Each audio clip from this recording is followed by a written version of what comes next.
Hello everyone. Hope you're doing fantastic. It's just another episode of DarkElisaDraws. I am your host, DarkElisa, and I will be drawing Zelda from the Legend of Zelda series.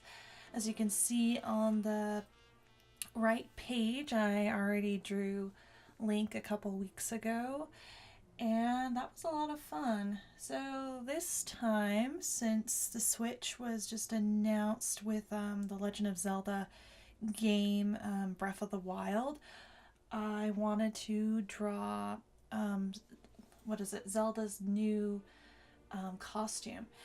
And oh goodness, trying to find any sort of like reference for that was such a pain in the butt.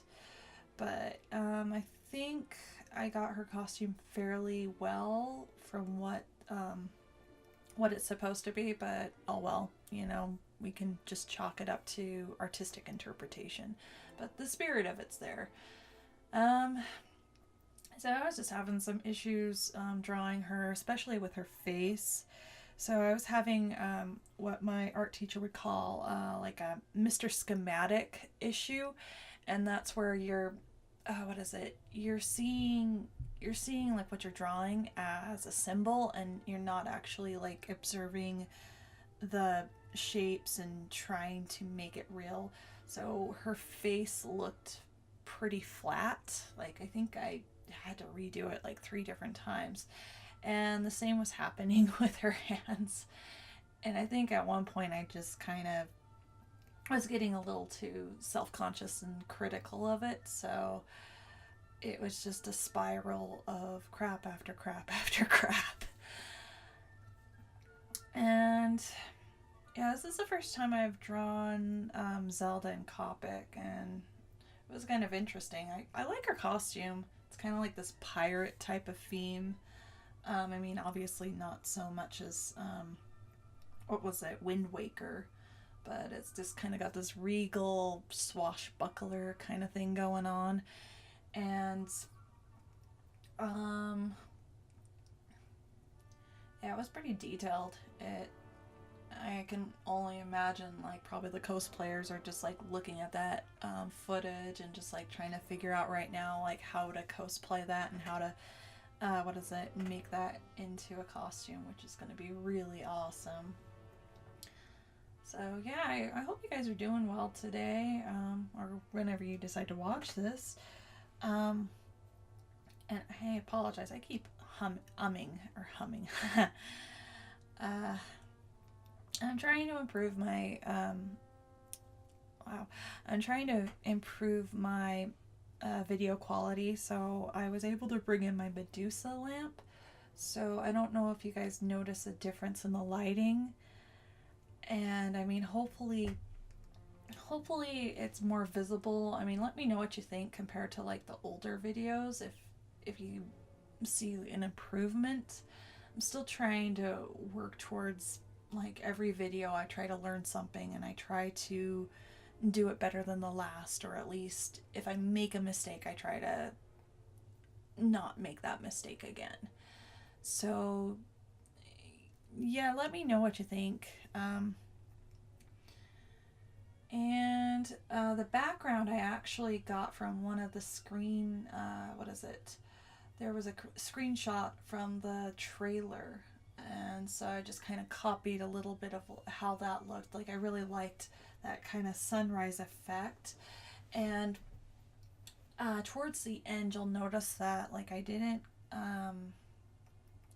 color in the sky with like regular Copic markers. I actually did it with a Prismacolor, like a lightish blue.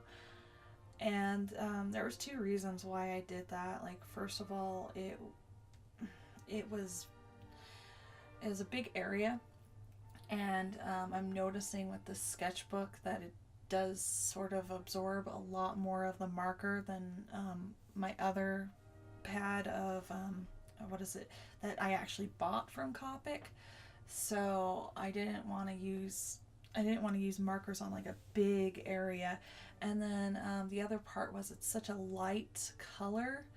I wanted it to be subtle, but not to, what is it? I didn't want it to end up streaky. It kind of still ended up being streaky just because, you know, with color pencils you have to have like a very consistent hand when you're trying to put down the pigment.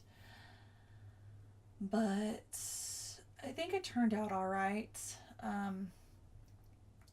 It's, I'm trying to think, but yeah, I'm gonna try going back to my regular pad of Copic for the next video, just because I don't want to burn through all the ink of the Copics since I don't have refills.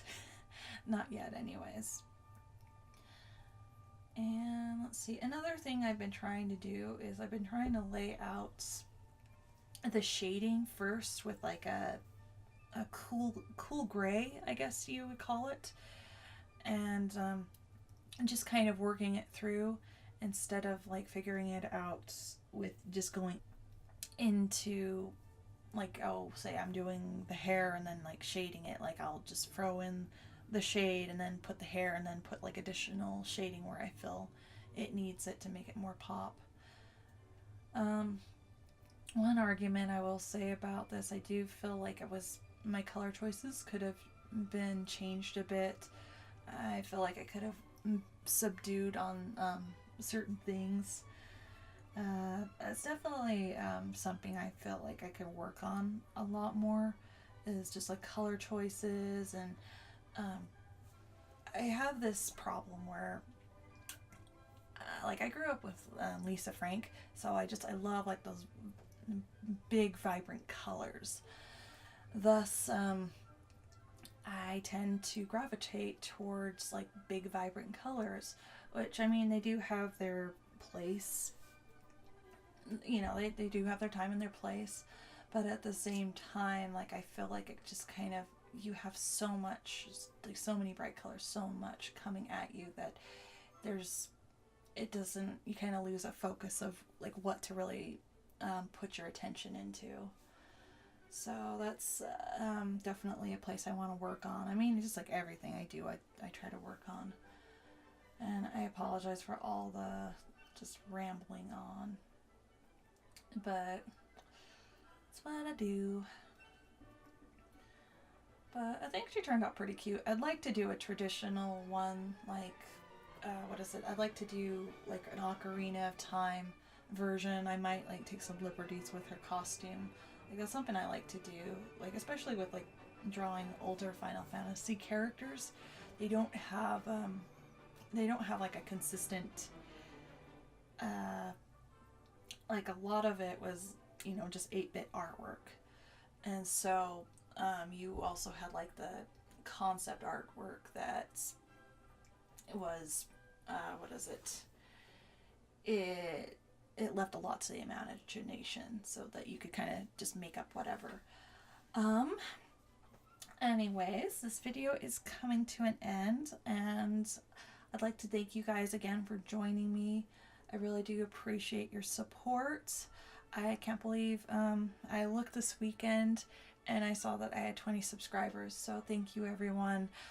I really felt flabbergasted, to be honest. I almost teared up. I'm like, oh my god, people like me. But anyways, thank you again, and I will catch you next week. I will be collabing with Ali Wombat. I'm gonna have to talk to her about like when we want to release those videos, but look forward to that, and I will catch you in the flip side. Bye!